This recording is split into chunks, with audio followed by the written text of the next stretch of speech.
Good morning, good afternoon, good evening. कैसे हैं आप सब? Welcome to proving CS. आज का वीडियो अगस्त 2020 का सीएस ईईटी का पेपर डिस्कस करने के लिए बनाया गया है। हां जी, अगस्त 2020 में लीगल एप्टीट्यूड के पेपर में इंस्टीट्यूट ने क्या पूछा है, कहां से पूछा है और उन क्वेश्चंस के आंसर क्या है, ये इस वीडियो में डिस्कस किया जाएगा। तो चलिए हम शुरू करते हैं कि इंस्टीट्यूट ने एग्जैक्टली कितने क्वेश्चंस पूछे हैं, कहां से पूछे हैं और कैसे इन्हें सॉल्व किया जाएगा।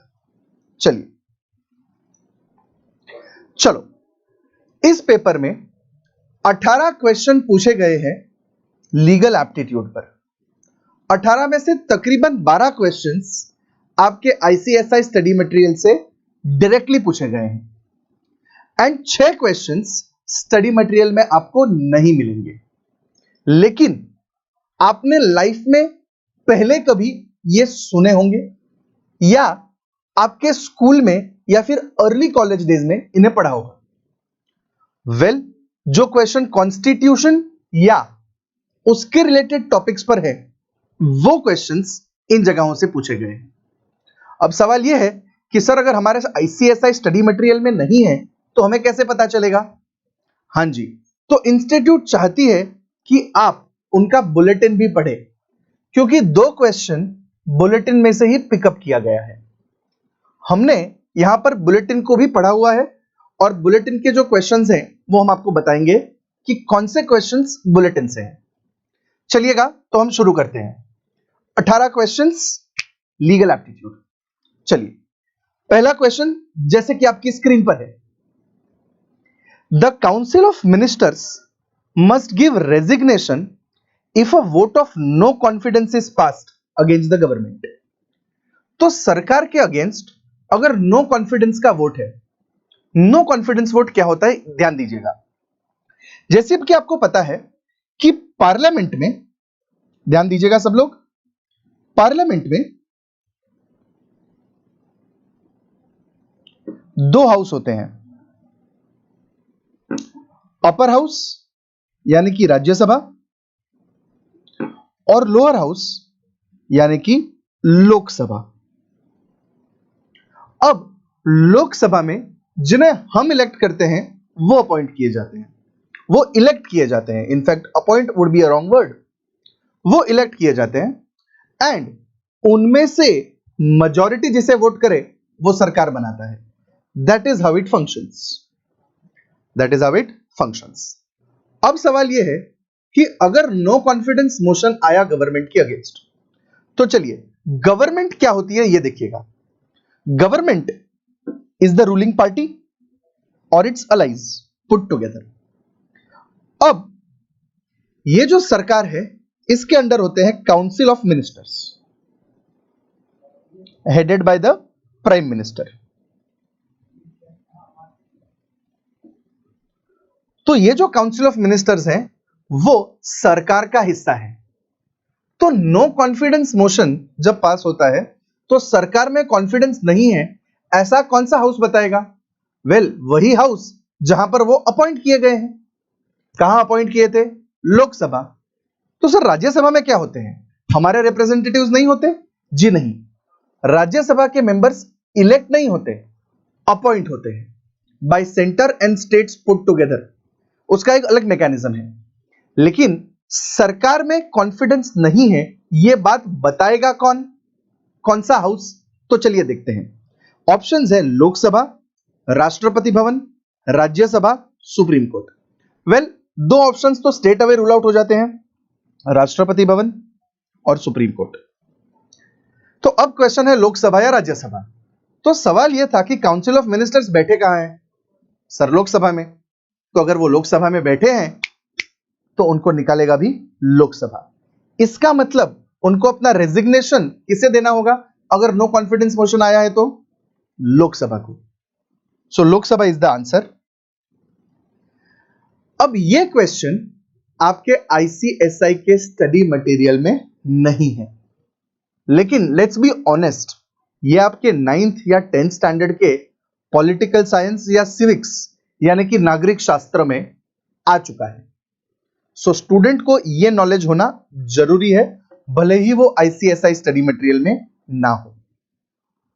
बढ़िया है, चलिए आगे बढ़ेंगे। दूसरा सवाल, under company secretaries regulation 1992 the practising company secretaries can take up teaching assignments with any organization apart from the coaching organization of ICSI for how many hours in a day? दिन में कितने घंटे हम कोचिंग कर सकते हैं? अगर हम कंपनी सेक्रेटरी है तो ICSI का कोचिंग इनमें नहीं गिना जाएगा, other than ICSI coaching. Well, तो ICSI रेगुलेशंस में क्लियरली लिखा गया है 4 घंटे। कितने घंटे? 4 घंटे। इसका जवाब आपको आपकी ICSI स्टडी मटेरियल में मिल जाएगा। Which means एक company secretary apart from teaching in ICSI courses can teach at other commercial or non-commercial coaching for not more than 4 hours in a day. Maximum 4 घंटे दिन में पढ़ा सकता है बंदा। बढ़िया है। यस, तीसरा question as it is ICSI study material से उठाया गया है। आपके कॉन्स्टिट्यूशन के चैप्टर के अंदर लास्ट में लिस्ट दिया हुआ है इंपॉर्टेंट कॉन्स्टिट्यूशनल अमेंडमेंट्स। उसमें 86th अमेंडमेंट में इसका आंसर है, ध्यान दीजिएगा। Provision for free and compulsory education for children were changed into fundamental rights in a which constitutional amendment? कौन से कॉन्स्टिट्यूशनल अमेंडमेंट में जो राइट टू एजुकेशन है कंपल्सरी फॉर चिल्ड्रन, उसको पहले directive principle of state policy में रखा गया था। कब से वो फंडामेंटल राइट में आया? कौन से कॉन्स्टिट्यूशनल अमेंडमेंट से? तो इसका क्लियर कट आंसर आपके ICSI के स्टडी मटेरियल में है, डायरेक्ट क्वेश्चन उठाया गया है वहां से। इसका जवाब है 86th अमेंडमेंट।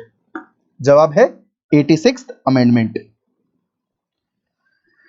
हां जी, next question is the easiest question you can ever get in the exam. मतलब बेवकूफ बच्चा भी इसका आंसर तो सही देगा। ICSI is a premier national professional body set up under an act of parliament. हमको पता है, हमारा इंस्टीट्यूट है। Identify the act. अब ICSI का खुद का एक्ट है, तो ऑप्शन में पूछा है कॉन्ट्रैक्ट, कंपनी, पार्टनरशिप या फिर कंपनी सेक्रेटरीज एक्ट। तो कॉमन सेंस यूज कीजिएगा। Obviously the answer is D. समझ में आया? मतलब इसका आंसर तो कोई नींद में भी राइट देते, बुद्धि लगाने का जरूरत ही नहीं था। इंस्टीट्यूट को कुछ मिला नहीं तो पूछ लिया। बढ़िया है।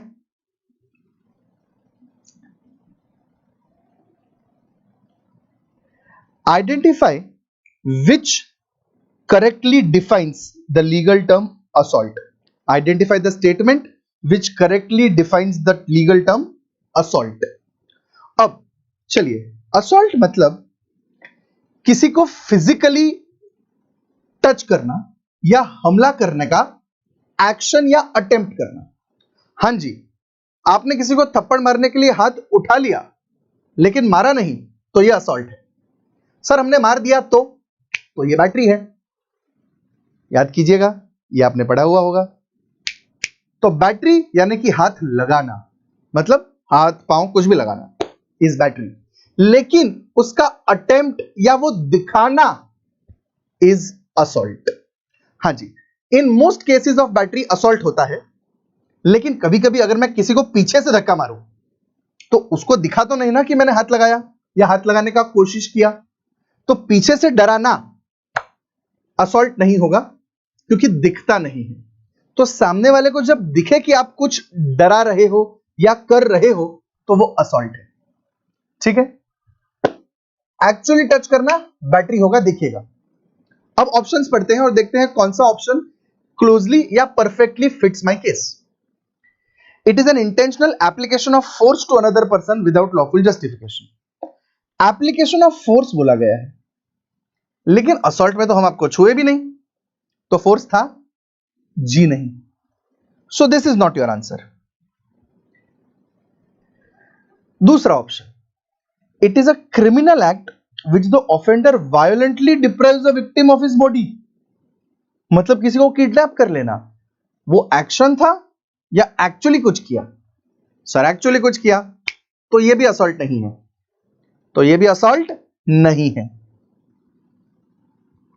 It is an intentional act by the defendant which causes defendant to enter or intrude on plaintiff's slam।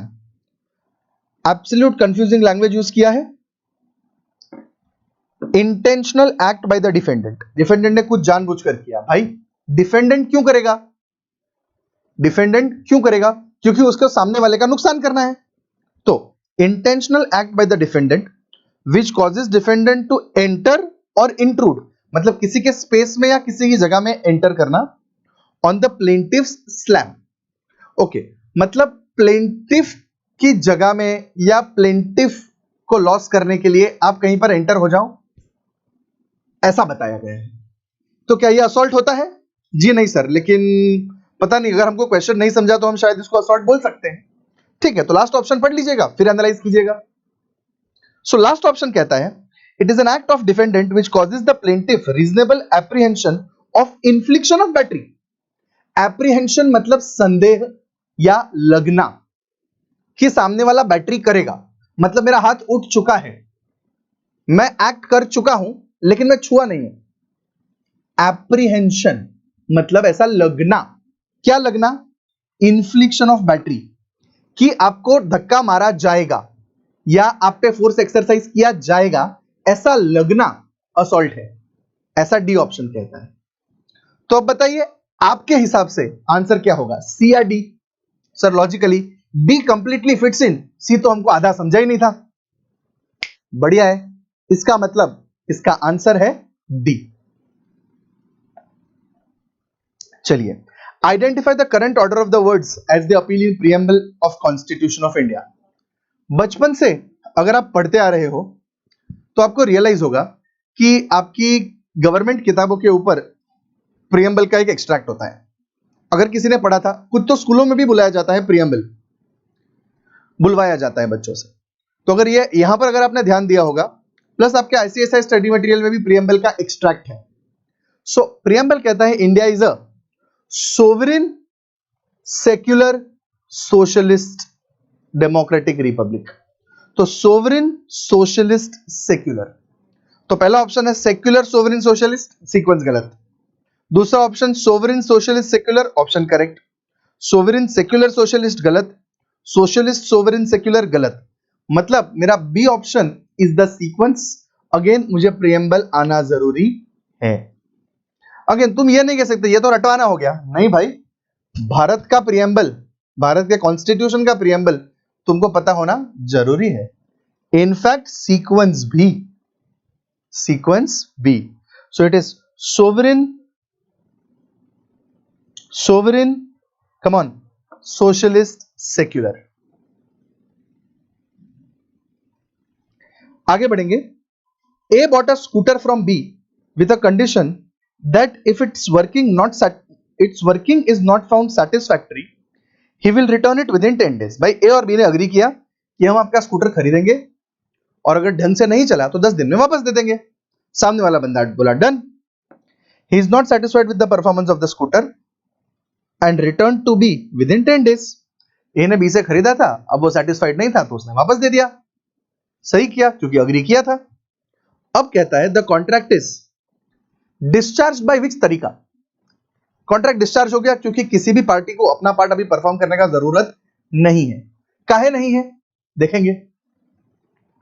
Discharge by attempted performance, आपने अटेम्प्ट किया लेकिन सामने वाले ने मना कर दिया, जी नहीं, यहां पर तो सामने वाला लेके गया था लेकिन कंडीशन फुलफिल नहीं हुआ, तो ए आपका जवाब नहीं होगा। चलिए बी क्या कहता है, discharge by issue of law. Law ने बोला इसलिए डिस्चार्ज हो गया, नहीं, लॉ कुछ नहीं बोला यहां पर, तुमने अग्री किया था। तीसरा, discharge by impossibility of performance, काहे, स्कूटर तो है, काहे इम्पॉसिबल हो गया, it is not discharge by impossibility of performance. तो लॉजिकली आखिरी ऑप्शन होना चाहिए बट फिर भी पढ़ लेते हैं।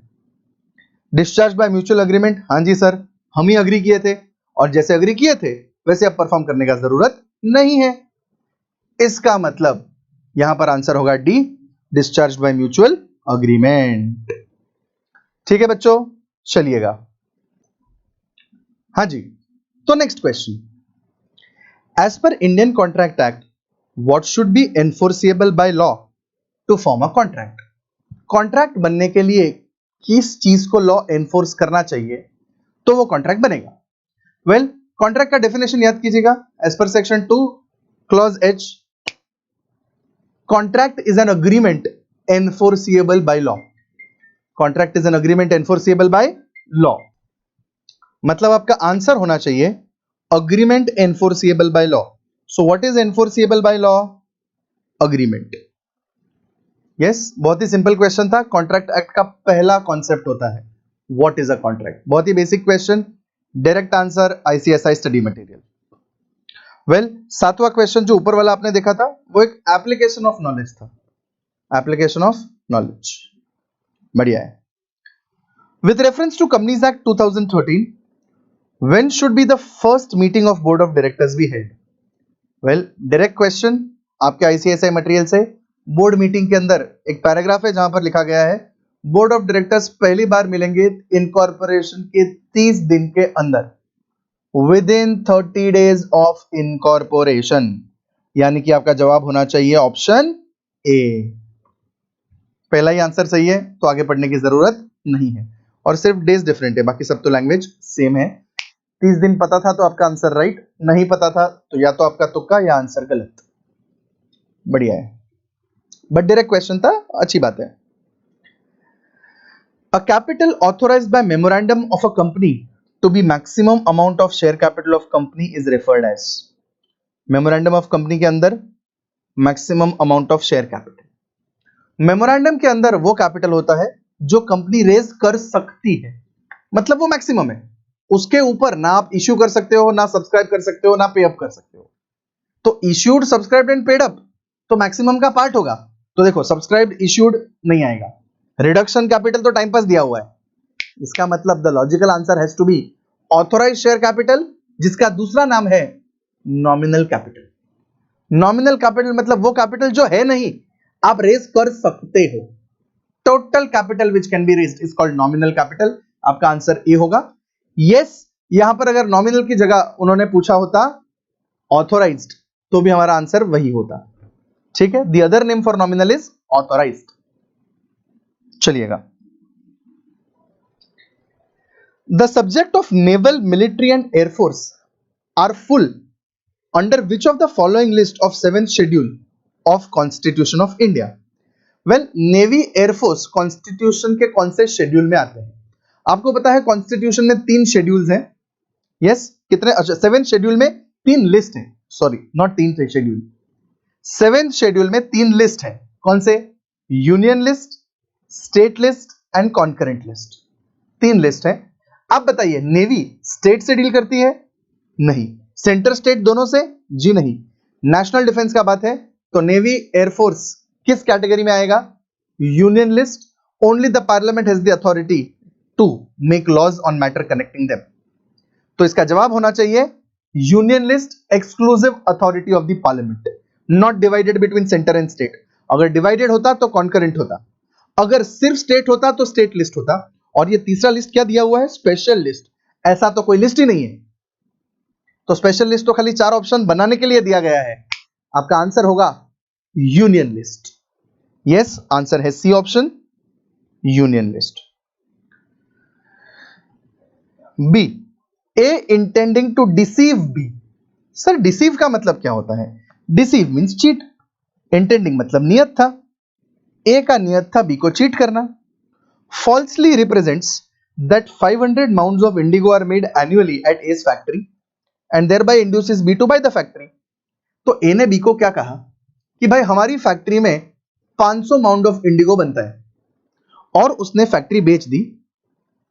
नाउ ही फॉल्सली रिप्रेजेंट्स, इसका मतलब एक्चुअली 500 माउंड नहीं बनता, इसका मतलब कम बनता होगा।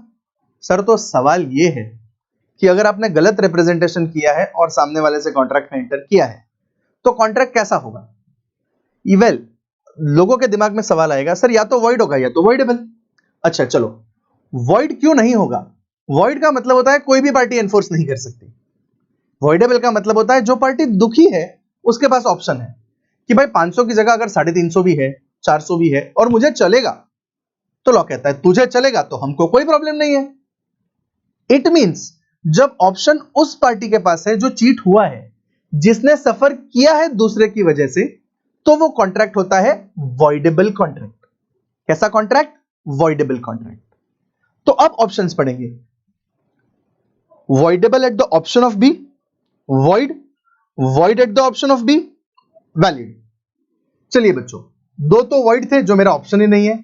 Void can never be at an option, तो सी ऑप्शन ही गलत है, तो सी ऑप्शन गलत, वैलिड तो था ही नहीं। अब ए और बी में तुम्हारे पास चॉइस था, लेकिन जैसे कि हमने कहा वॉइड कोई एनफोर्स नहीं कर पाएगा, वॉइडेबल दुखी पार्टी के पास राइट होता है एनफोर्स करने का। तो बस एक चेक कर लेते हैं कि क्वेश्चन ऑप्शन में दिया है voidable at the option of B, तो क्या बी दुखी है ए की वजह से? देखते हैं।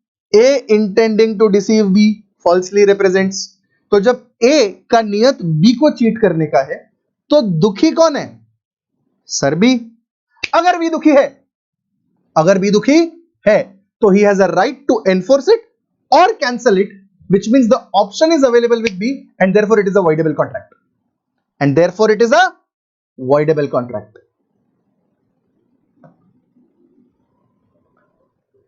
In law of tort, अगला क्वेश्चन बच्चों ध्यान दीजिएगा। In law of tort, tort is a civil wrong. Which of the following option is incorrect with respect to type of trespass? बच्चों trespass का मतलब क्या होता है? किसी की चीज पर हक जमाना, किसी की चीज पर। तो चीज मूवेबल हो सकती है, चीज इमूवेबल हो सकती है, चीज बंदा हो सकता है, मतलब किसी बंदे को पकड़ लेना, ये तीन चीजें हो सकती है। तो सवाल यह है कि हमारे पास ऑप्शंस क्या है, देखिएगा। Trespass to chattel, chattel is movable goods, ये पता होना जरूरी था। सर हमको नहीं पता था, तो रिलैक्स कीजिएगा, बाकी ऑप्शन पढ़िएगा। ट्रेसपास टू पर्सन, मतलब पर्सन की स्पेस में एंटर करना, वेल ट्रेसपास है। Trespass to land, immovable property, किसी की जमीन पर कब्जा करना, इज ट्रेसपास। तो चलिए सर, तो क्वेश्चन है इनकरेक्ट पूछा गया है, तो ट्रेसपास और trespass to person and trespass to land तो करेक्ट है। अगला पढ़ते हैं। ट्रेसपास टू सर्विस, किसी की सर्विस पे कब्जा कर सकते हो आप, सर्विस तो इंटेंजिबल चीज है, इंटेंजिबल चीज पे कब्जा करना पॉसिबल ही नहीं होता।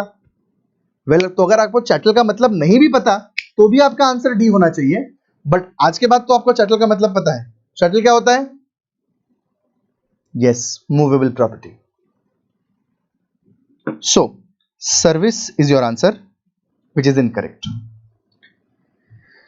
आईसीएसआई का मोटो, कम ऑन बच्चों, कंपनी सेक्रेटरी बनने वाले हो, कंपनी सेक्रेटरी का मोटो है speak the truth, abide by the law. सच बोलिए, कानून का पालन कीजिए, सच बोलिए, कानून का पालन कीजिए, यही आईसीएसआई का मोटो है। डायरेक्ट क्वेश्चन आपके स्टडी मटेरियल से, डायरेक्ट क्वेश्चन आपके स्टडी मटेरियल से। बाय द वे ये क्वेश्चन आपके इंस्टीट्यूट का जो बुलेटिन है उसके अंदर भी पूछा गया था, तो बुलेटिन का भी क्वेश्चन था, यहां पर भी था। बुलेटिन पढ़ना हर कंपनी सेक्रेटरी स्टूडेंट के लिए कंपलसरी है।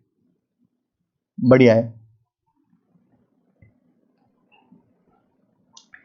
In case of Murali S. Devra versus Union of India related to smoking in public places, the Supreme Court considered the right to life under Article 21 of the dash.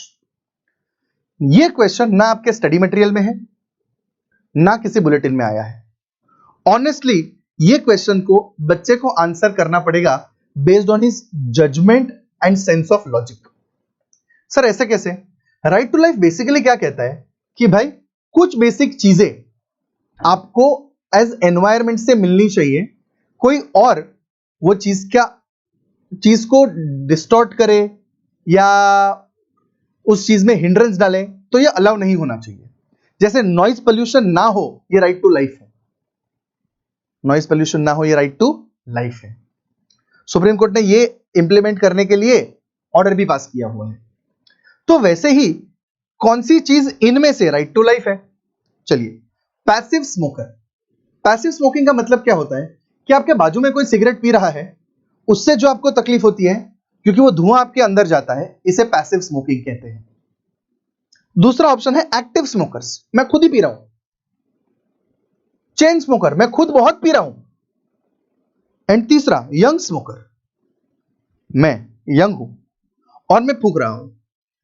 अब सवाल यह है कि किसका right to life होता है? देख भाई, अगर मैं एक्टिव स्मोकर हूं तो ये तो मेरा चॉइस है, राइट टू लाइफ कहां से आया?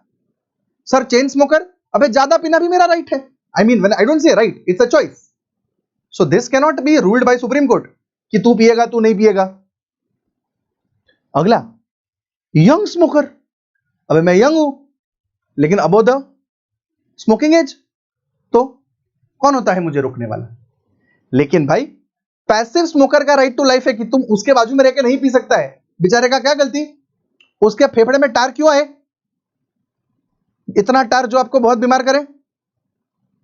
तो सवाल यह है कि पैसिव स्मोकर के लिए सुप्रीम कोर्ट ने कहा कि देखो भाई, पब्लिक प्लेसेस में धूम्रपान करना ऑफेंस है। फॉर फर्दर डिटेल्स जब थिएटर्स खुल जाए तो वो एड देख लीजिएगा। कंक्लूजन, कम ऑन, आंसर है पैसिव स्मोकर्स। लिखा कहीं नहीं था, लेकिन एक स्मार्ट बच्चा अपने सेंस ऑफ लॉजिक से इसको आंसर कर पाएगा। ठीक है बच्चों, बढ़िया है। एज पर कंपनीज एक्ट 2013, अगला क्वेश्चन है बच्चों, which of the following records are included in books of accounts? Books of accounts में क्या क्या आएगा? बच्चा देखो, बुक्स के अंदर आता है journal entry, ledger, trial balance, balance sheet, P N L, cash flow statement कुछ कंपनीज के लिए, ये बुक्स ऑफ अकाउंट्स होते हैं। अब प्राइस अर्निंग रेशियो, एक रेशियो कैलकुलेट करना क्या बुक्स ऑफ अकाउंट्स है? जी नहीं। Summons and notice related to company, भाई समन और नोटिस जो कोर्ट हमें भेजती है वो तो अदर देन अकाउंटिंग पार्ट के लिए भी हो सकती है, तो उसके लिए बुक्स ऑफ अकाउंट्स थोड़ी कहा जाएगा इन्हें, तो ये भी बुक्स ऑफ अकाउंट्स नहीं है। तीसरा, details of share value of company, तो कंपनी का शेयर वैल्यू तो स्टॉक मार्केट पे लिखा होता है, या फिर अगर कंपनी लिस्टेड नहीं है तो you have to get it valued, लेकिन वैल्यूएशन भी मैंडेटरी थोड़ी होता है। तो सवाल यह है कि आखिरी ऑप्शन है assets and liabilities of company, perfect, मतलब बैलेंस शीट। तो क्या balance sheet books of accounts का पार्ट है? Absolutely. Logical question with a logical answer, answer is D, assets and liabilities. चलिए, principle of strict liability evolved in which of the following famous English cases? Strict liability के लिए बहुत ही popular case है, आपके ICSI के study material में पूरा एक पैराग्राफ है इसके ऊपर। It's Rylands versus Fletcher, it's Rylands versus Fletcher, जहां पर स्ट्रिक्ट लायबिलिटी के कुछ कंडीशंस दिए गए हैं। Only when they are fulfilled strict liability gets attracted. हाँ, इसके कुछ एक्सेप्शंस भी है जिसके लिए एक दूसरा केस है, बट रूल दिया गया था राइलैंड्स वर्सेस फ्लेचर में। ठीक है, स्ट्रिक्ट लायबिलिटी। एंड आखिरी सवाल, the legal term used to prefer last constitutional report available for redressal of grievances in court after a review plea dismissed, after a review plea dismissed is called dash। चलिए वापस पढ़ेंगे question. The legal term used to prefer the last constitutional report available for redressal of grievances in the court after a review plea dismissed, इसे क्या कहा जाएगा? इसे कहा जाएगा क्यूरेटिव पिटिशन या सेकेंड अपील। आप बताइए, सेकेंड अपील या curative petition? You have to use your brains and tell me. आपका लॉजिकल सवाल होगा कि आंसर सेकेंड अपील होगा या क्यूरेटिव पिटिशन। सर लेकिन ये क्यूरेटिव कहां से पता चलेगा? बाय द वे, यह सवाल आपके आईसीएसआई के स्टडी मटेरियल में नहीं है, तो अगेन हम लॉजिक यूज करेंगे, ध्यान दीजिएगा। ए ऑप्शन है रिपील, रिपील मतलब विड्रॉ करना। वेल, आप सुप्रीम कोर्ट को क्या बोलोगे? विड्रॉ करो, क्योंकि रिव्यू फेल हुआ है, गलत। सो रिपील आपका आंसर नहीं होगा। अगला, अच्छा लास्ट ऑप्शन देखिएगा, रिव्यू। अबे क्वेश्चन बोल रहा है कि review plea has been dismissed, then how can you review it? तो रिव्यू भी हट गया। अच्छा, सेकंड अपील क्यों गलत है, ध्यान दीजिएगा। बिकॉज सुप्रीम कोर्ट का ऑर्डर अपीलेबल नहीं होता है। आप सुप्रीम कोर्ट को रिक्वेस्ट कर सकते हो कि प्लीज हमारा ऑर्डर रिव्यू कीजिए, हमको थोड़ी दया दिखाइए। तो सवाल यह है कि आप रिव्यू के लिए अप्लाई कर चुके हो, अपील तो आप कर नहीं सकते, तो सेकंड अपील काहे का? तो सेकंड अपील भी आंसर नहीं होगा। तो लॉजिकली आपका आंसर हो जाएगा curative petition which is the last option available for a person to go to supreme court. Is that clear? मतलब सुप्रीम कोर्ट का ऑर्डर, सुप्रीम कोर्ट को आपने रिव्यू के लिए अप्लाई किया, जो डिसमिस हो गया, तो आप आखिर में उसे कह सकते हो curative petition. Is that clear बच्चों? इसलिए आपका आंसर होगा क्यूरेटिव पिटिशन।